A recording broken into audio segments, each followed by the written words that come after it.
Hello বন্ধুরা, আজকে কোমরে রাবার লাগানোর আরও একটি নিয়ম আপনাদের সাথে শেয়ার করব। আশা করি আমার প্রথম নিয়মটির পাশাপাশি এই নিয়মটি আপনাদের কাছে ভালো লাগবে।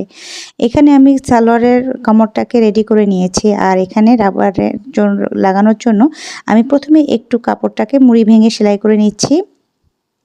এটা পুরো কাপড়টাকে সামান্য পরিমাণ কাপড় মুড়িয়ে নিয়ে সেলাই করছি। এবার রাবারটাকে কেটে নেব। আমার এই সালোয়ারের কোমর হচ্ছে অ্যাকুরেট কোমর হচ্ছে 36 ইঞ্চি, তার 4 ভাগের 1 ভাগ হচ্ছে 9 ইঞ্চি।